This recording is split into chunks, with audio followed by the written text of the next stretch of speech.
रात का समय, बारिश की धीमी आवाज, बिजली की कड़कड़ाहट, लीन सीढ़ियां उतरता है। जिक्सू कुर्सी पर बैठी गहरी सोच में डूबी है। उसने एक कदम बढ़ाया। फ्लैशबैक, किताबों की दुकान का मालिक। सावधान रहना, मालिक की चेतावनी गूंजती है। जिक्सू गार्गोयल की ओर देखती है। सोचती है, यह सिर्फ रयान नहीं था। मैं भी समय पर प्रतिक्रिया नहीं कर पाई। अगर मुझ पर हमला हुआ होता, मैं खत्म हो गई होती। हत्या, एक झटके में, जैसे कुछ हुआ ही नहीं। गार्गोयल की आंख में खुद की परछाई देख उसकी रूह कांप जाती है। क्या मौत का सामना ऐसा ही होता है? कितना ठंडा, कितना भयावह। फिर उसे वह दृश्य याद आता है। गार्गोयल ने रयान को निगल लिया था। रयान जो खुद को बचा भी नहीं सका। सोचती है, शायद वह जानता था कि रयान भीतर से वफादार नहीं था, फिर भी उसे खुद नहीं मारा, गार्गोयल से निपटवा दिया। कितना सुंदर और कितना क्रूर तरीका। अंधेरे जादूगर जैसा स्वभाव। वर्तमान, जिक्सू अपना सिर थाम लेती है। मैंने मिस्टर लिन को दुखी कर दिया। अगर उन्हें लगे कि मैंने ये सब जानबूझकर किया, तभी लिन पास आता है। लिन मुस्कुराते हुए, क्या हुआ मिस जिक्सू? आप तो पीली पड़ गई। डरिए मत, मेरी दुकान में आप सुरक्षित हैं। हाथ बढ़ाते हुए, ऐसा चेहरा मत बनाइए। क्या आपको लगा मैं आपको खा जाऊंगा? जिक्सू कांपते हुए, शर्माते हुए, आई एम सॉरी। मुझे खेद है। मेरा सेवक थोड़ा असभ्य था। मुझे उसे यहां नहीं लाना चाहिए था। कृपया मुझ पर विश्वास करें, मेरा ऐसा कोई इरादा नहीं था। लिन सोचता है, कब थामते हुए, ये तो और भी घबराई हुई लग रही है। मैं तो बस मजाक कर रहा था। क्या सचमुच उसे लगा मैं इंसानों को खाता हूं? सर पकड़कर सोचता है, नहीं नहीं, मैं एक शरीफ नागरिक हूं। ये लड़की बहुत भोली है। हल्के से मुस्कुराते हुए, ठीक है, एक और थेरेपी सेशन जरूरी है। लिन नरम स्वर में, अब और मजाक नहीं। अगर आपके मन में कोई विचार है बताइए, मैं मदद करूंगा। जिक्सू सोचती है, राहत की सांस लेते हुए, शुक्र है मिस्टर लिन ने माफ कर दिया। अब से और सावधान रहना होगा। कहती है, कृपया मेरे लिए एक उपयुक्त किताब सिफारिश करें। मेरी इच्छा शक्ति बहुत कमजोर है। लिन मेज पर उंगलियां थपथपाते हुए खड़ा होता है। ठीक है, देखते हैं। बुक शेल्फ से किताब खींचते हुए सोचता है, मैं 5 मिनट के लिए गया था और ये युवती पूरी टूट चुकी है। उस सेवक के बारे में कहता है, वैसे आपके सेवक के बारे में उसमें कुछ गड़बड़ थी। जिक्सू डरते हुए, कि क्या मतलब? लिन धीरे से गर्दन घुमाते हुए, जो खुद को सबसे ज्यादा वफादार साबित करने की कोशिश करता है, असल में उसी पर सबसे कम भरोसा किया जा सकता है। जिक्सू सन्न रह जाती है। सोचती है, क्या रयान का लॉयल्टी रोन फेल हो गया है? याद करते हुए, रून को हमारे परिवार का जादूगर हेवुड ने बनाया था।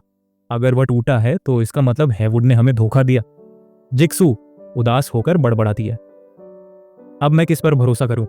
लिन शांत भाव से, केवल अपने आप पर। किसी पर भी अंधा विश्वास मत करो। अपने भीतर स्टील जैसी कठोरता विकसित करो। एक किताब थमाते हुए, स्टील को कैसे टेम्पर्ड किया गया पढ़ो। बुक का टाइटल पढ़ते हुए जिक्सू धीरे से किताब लेती है। लिन मुस्कुराते हुए, जीवन केवल एक बार मिलता है, इसे ऐसे जियो कि जब पीछे मुड़कर देखो कोई पछतावा ना हो। जिक्सू बाहर निकलती है। बारिश में भीगती हुई खड़ी होती है। बुक का नाम देखती है और कुछ क्षण के बाद बुक को खोलती है।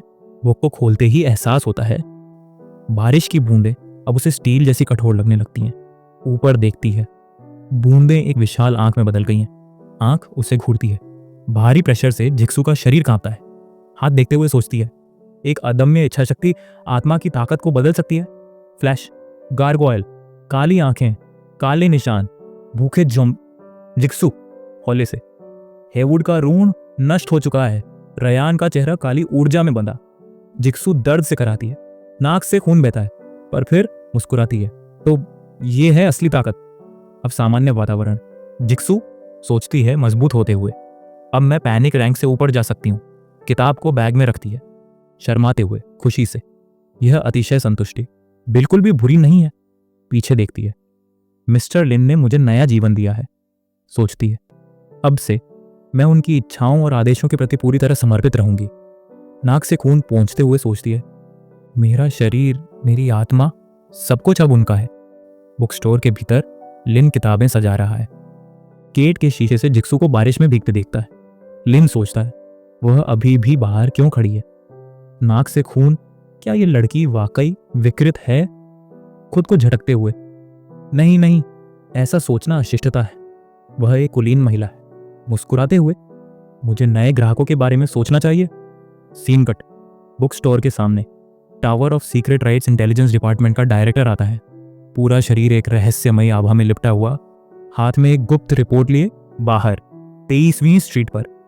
बारिश हल्की है। सड़क पर बिखरे पानी के बीच रिपोर्ट पढ़ता हुआ निदेशक खुद से बड़बड़ाता है कड़क आवाज में, 23वीं स्ट्रीट। बुक स्टोर की तरफ देखते हुए भौहें चढ़ाता है। यही है संदिग्ध किताबों की दुकान। दांत पीसते हुए बुदबुदाता है। भगवान ही जाने वो बूढ़ा नशेड़ी ऐसी छोटी सी दुकान में क्यों आया होगा। गहरी सांस लेते हुए, लेकिन अब जब सुराग हाथ लगा है उसे बचकर नहीं जाने दूंगा। एक पल बाहर रुकता है, खुद से सोचता है, देखना ही विश्वास करना है। अब वक्त नहीं कि बलूत भुने खाने वाली गिलहरियों के भरोसे बैठा जाए। मुट्ठी भींचता है। एक शूरवीर को न्याय करना होगा। कंधे झटकता है और दुकान की तरफ बढ़ता है। अंदर बुक स्टोर में लिनजी बुकशेल्फ पर किताबें सलीके से जमा रहा है। हाथ में एक किताब पकड़े गुनगुना रहा है। लिन खुश होकर सोचते हुए, वाह, यह दार्शनिक परिकटा सच में शानदार किताब है। किताब को पलटते हुए मुस्कुराता है। सत्य और कहानियां कितनी कोमल, कितनी प्यारी। आज रात यही मेरी सोने से पहले की कहानी होगी। किताब का टाइटल चमकता है, छोटी राजकुमारी। गेट खुलता है, साथ में बेल की मधुर आवाज गूंजती है। लिन उत्साह से गेट की ओर देखता है। ओह, कोई और ग्राहक। मुस्कुराते हुए खुद से, शायद आज मेरा भाग्यशाली दिन है। और जिक्सू को याद करता है, जिससे जिक्सू को छींक आ जाती है।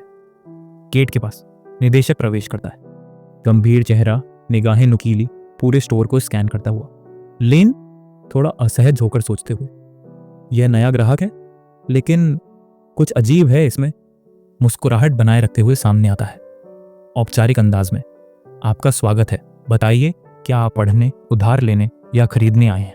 निदेशक स्टोर का मुआयना करते हुए सोचता है, आंखों में हल्की जादुई चमक। निदेशक मन में, वाकई एक सीधी सादी विनम्र सी किताबों की दुकान है।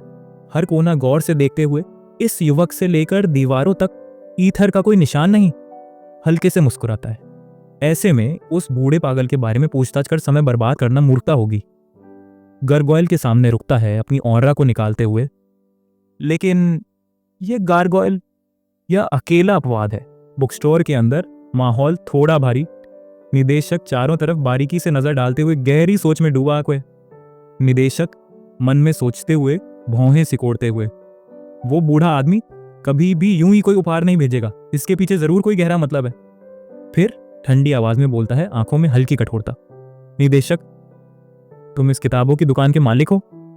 लिन थोड़ी असहजता से मुस्कुराते हुए सोचता है, यह ग्राहक बात करने के लिए अच्छा नहीं लगता। मुझे दोस्ताना रहना होगा, थोड़ा करीब जाना होगा। झिझकते हुए, ओ दादाजी, हाँ मुझे इन्हें दादाजी कहना चाहिए। बाहरी हंसी के साथ जवाब देता है, हाँ दादाजी, मैं ही मालिक हूं। जैसे ही दादाजी शब्द उसके मुंह से निकलता है, निदेशक के अंदर बिजली गिरती है। अंदर गुस्से में भुनभुनाते हुए टेबल पर हाथ मारता है, मैं कोई दादा नहीं हूं। गुस्से से सोचता है, अगर कोई मूर्ख युवा शूरवीर मुझसे इस तरह बात करे, मैं कसम से अपनी नंगी मुट्ठी से उसकी खोपड़ी में छेद कर दूंगा। गहरी सांस लेता है, खुद को शांत करता है। चलो, शुक्र है कि यह सिर्फ एक साधारण दुकानदार है। निदेशक स्टोर में घूमते हुए गारगोयल पर नजर डालता है और संशय में, वो गारगोयल, क्या वह तुम्हारा है? लिन बड़े ही सहज और मधुर अंदाज में जवाब देता है, मुस्कुराते हुए, एक ग्राहक ने दिया था, एक स्मृति चिन्ह है, वैसे ये बिक्री के लिए नहीं है। निदेशक मन में भड़क उठता है, लेकिन चेहरा शांत रहता है। गुस्से में सोचते हुए, बकवास, मैं एक उज्जवल शूरवीर हूं, मैं अंधेरे जादूगर की बनाई कोई मूर्ति क्यों खरीदूंगा।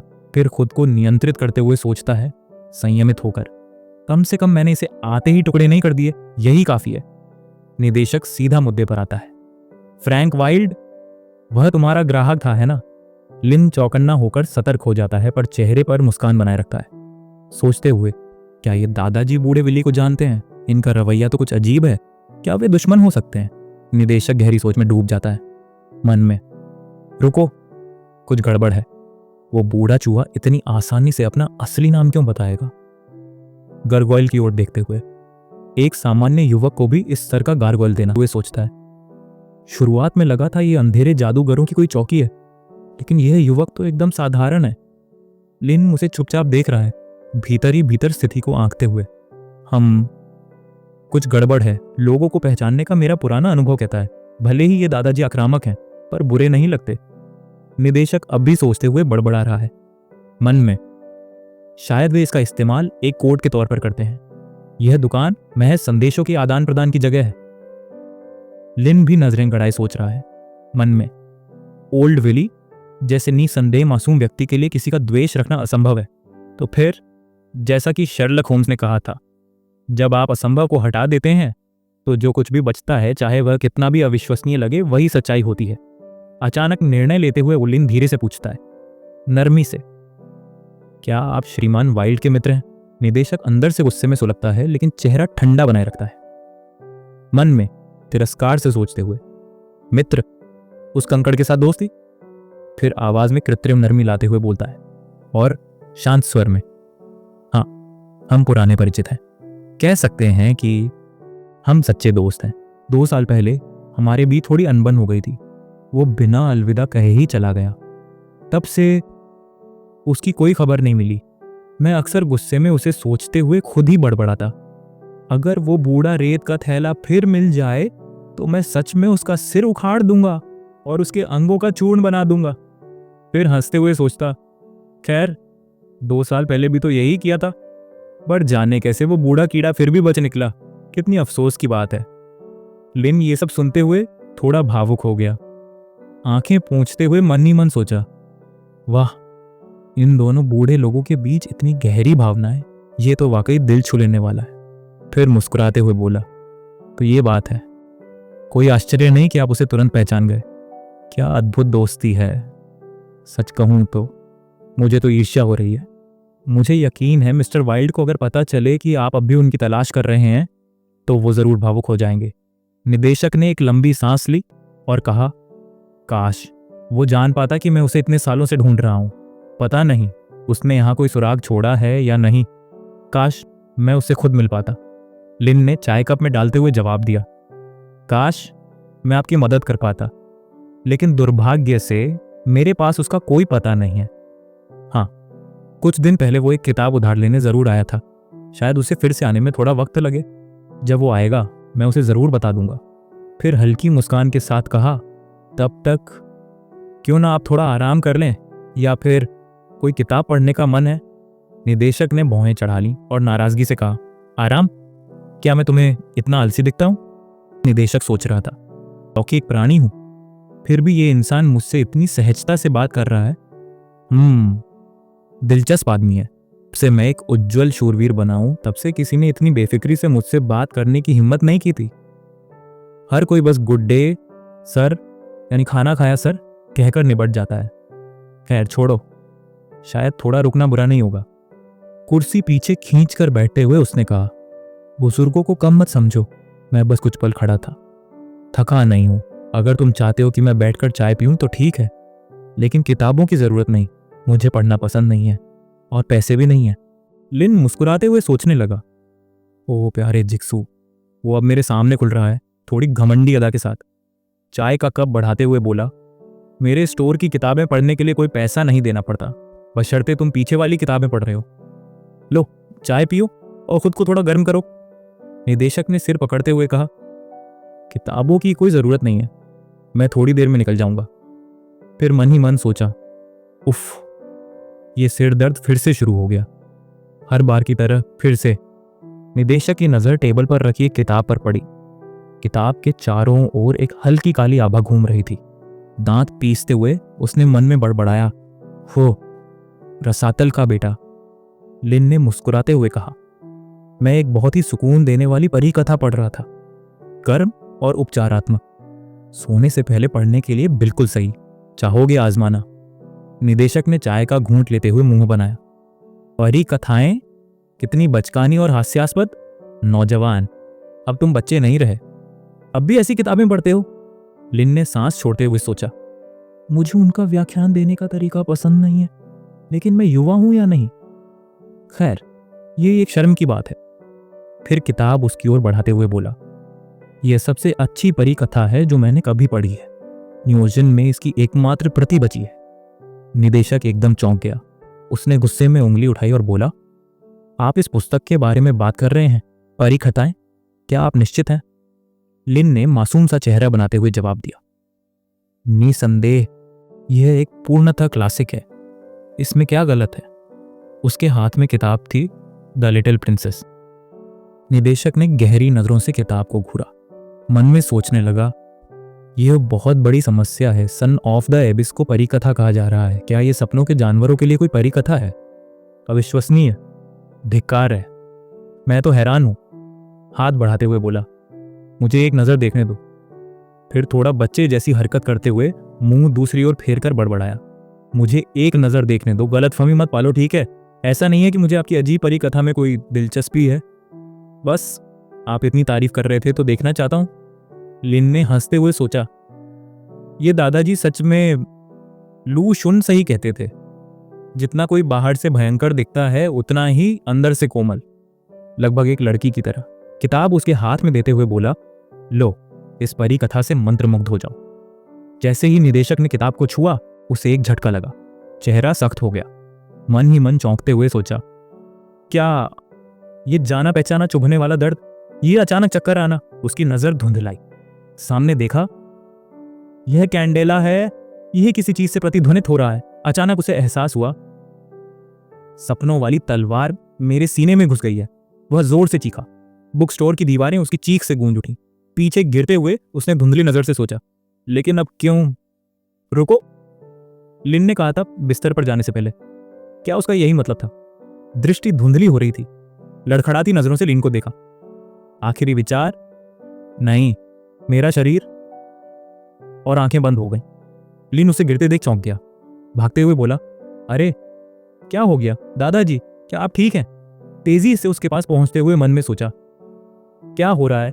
क्या उसे स्ट्रोक आया है या फिर कोई ब्रेन हेमरेज?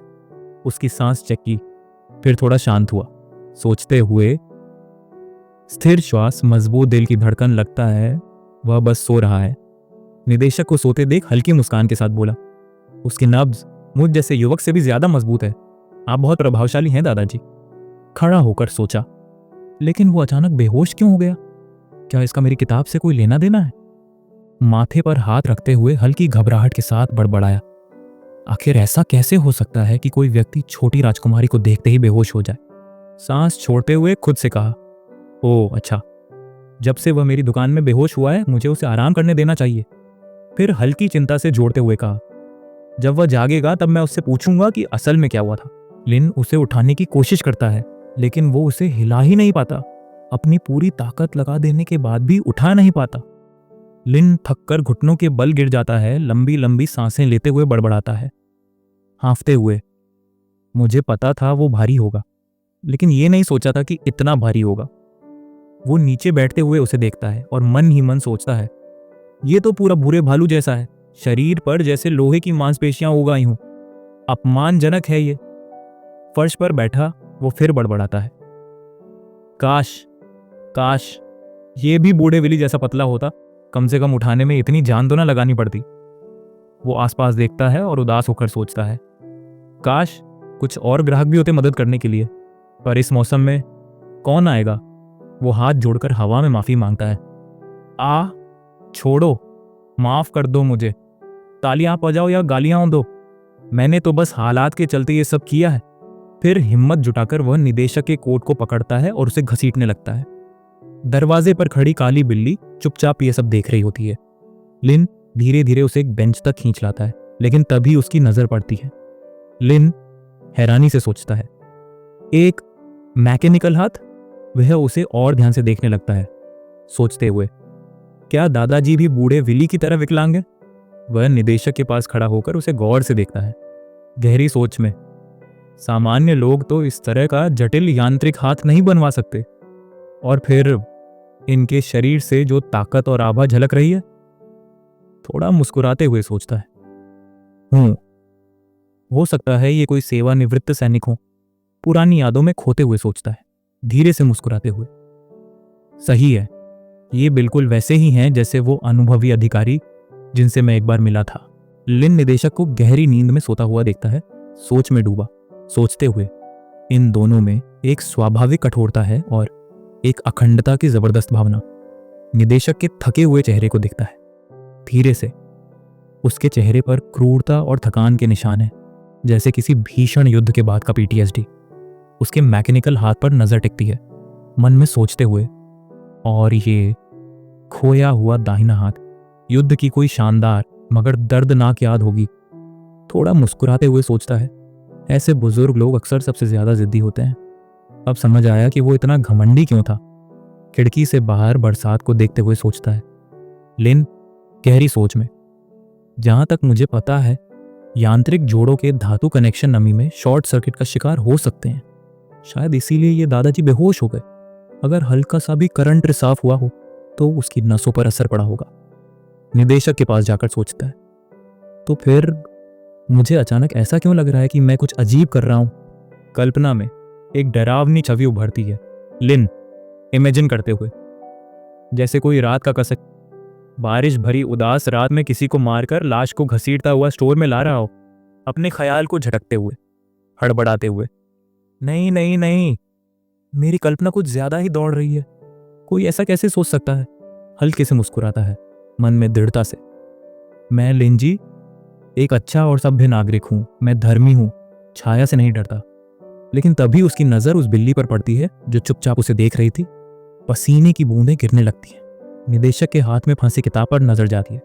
लिन हंसते हुए सोचता है, इस दादाजी को ये किताब कितनी प्यारी है। बेहोश होने के बाद भी इसे नहीं छोड़ा। हल्के से मुस्कुराते हुए कहता है, एक घमंडी बूढ़े आदमी के लिए ये वाकई प्यारी बात है। निदेशक की तरफ झुककर फुसफुसाता है, लौह रक्त वाले लोग भी परी कथा जैसे सपने देख सकते हैं। अच्छे से आराम करो, तभी उसे कुछ आभास होता है। लेन चौंक कर दरवाजे की तरफ देखते हुए, क्या कोई है। दरवाजे पर एक छोटे से बिल्ली के पंजे का निशान नजर आता है। वो बाहर निकलता है। बारिश हो रही है।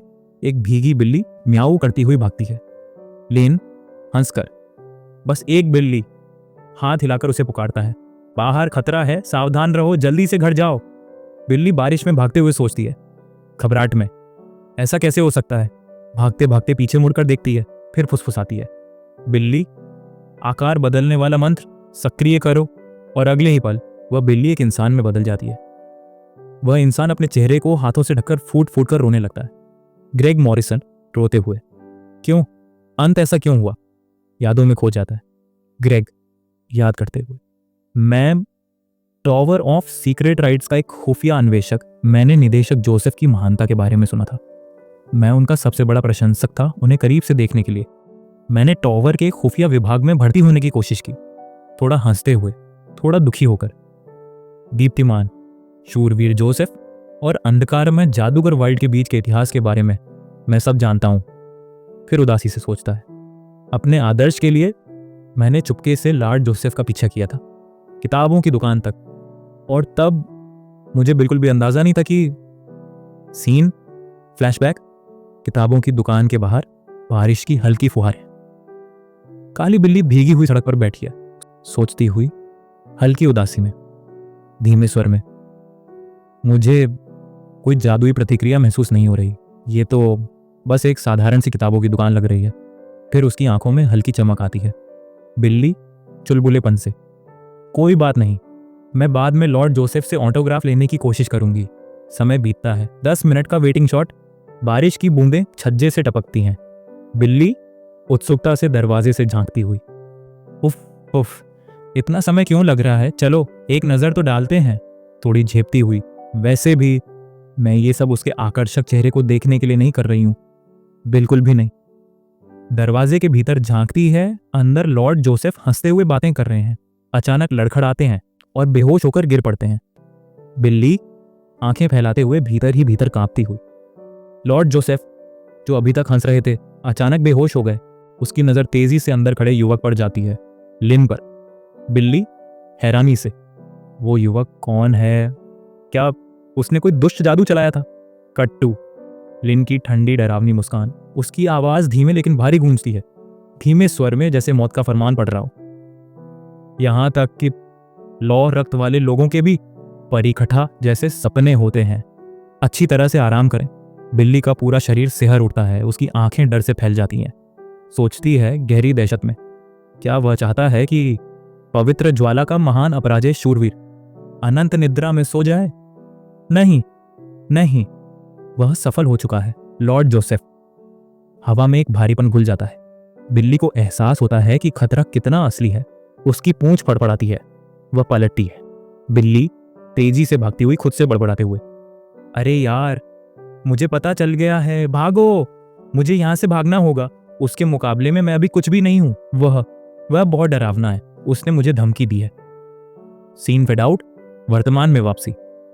ग्रेग मॉरिसन, यानी वो बिल्ली जो इंसान बन चुका था, गली के कोने पर बैठा रोते हुए सोचता है, क्या मौत का आमना सामना होना ऐसा ही लगता है? वो आदमी, वो चाहता तो मुझे पकड़ सकता था, लेकिन उसने जान ही दिया। क्यों? क्या वो चाहता है कि मैं टॉवर लौट कर सब कुछ बता दूं? ग्रेग ने आंसू पोंछे और फिर गहरी सांस ली। ग्रेग, बिल्ली का रूप लेते हुए, मेरे पास कोई और विकल्प नहीं है, मुझे रिपोर्ट करना होगा। वो छोटे कदमों से गलियों में गायब हो गया। कट्टू, निदेशक का दृश्य। निदेशक जोसेफ अंधेरे सपने में डूबा है। उसका चेहरा तनावपूर्ण है। निदेशक धीरे से बड़बड़ाते हुए, मैं कहाँ हूं? उसके चारों ओर धुंध, गाढ़ा काला समुंदर और सिर पर अनगिनत तारे। निदेशक मन में, फिर वही शापित कैंडेला, ये फिर से भ्रम फैला रही है। समुंदर के पानी में घुटते हुए सोचता है, चौंकते हुए, लेकिन इस बार मुझे कोई दर्द क्यों नहीं हो रहा? अचानक वह सामने देखता है।